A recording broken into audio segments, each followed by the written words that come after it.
But even in the cities, there are stories of survival.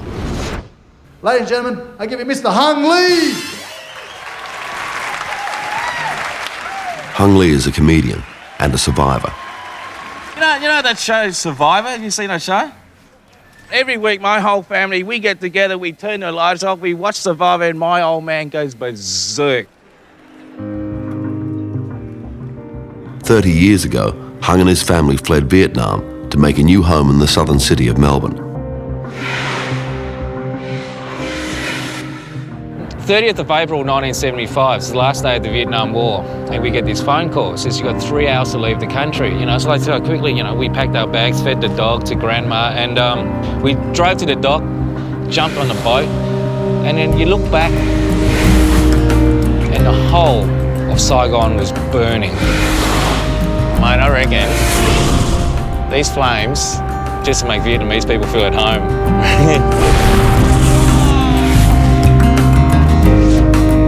You know how close I came to an English-speaking Vietnamese guy in Australia in 1975? They gave us a guide from Malta. 6 million migrants have moved to Australia since the Second World War. 500,000 were refugees.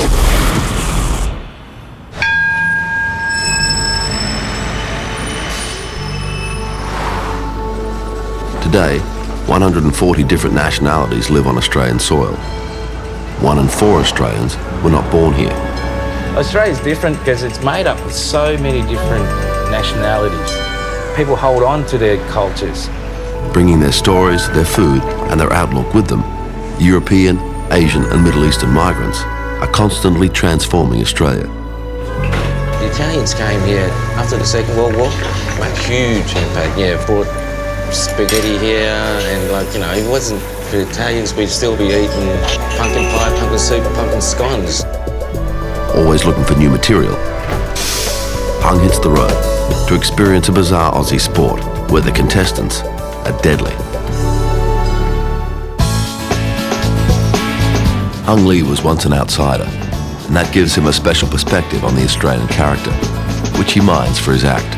Australians have this great way of speaking. It's like they understate everything. The nearest town could be 600 miles away, and an Australian will tell you, it's just down the road. The Australians have to underplay everything.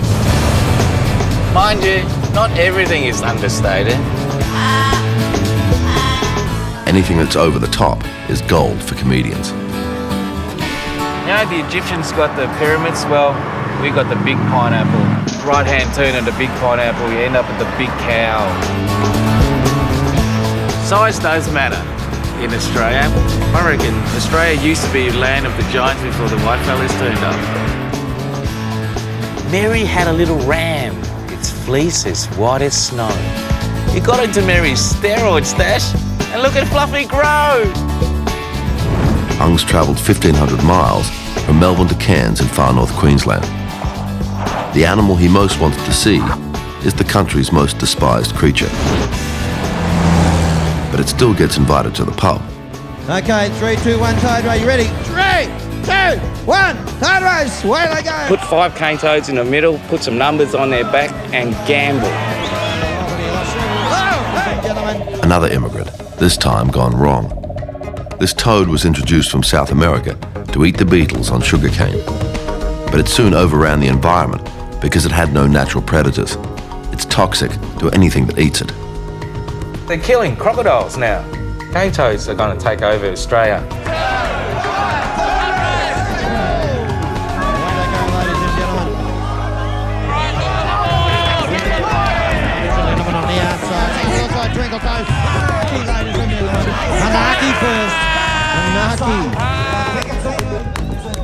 Hung wins $20 and a new routine for his city audiences. That's Australia for you, mate. Sport and gambling. Australia will gamble on anything. In Australia, you either adapt or move on. The Aborigines shaped themselves to the will of nature for 40,000 years.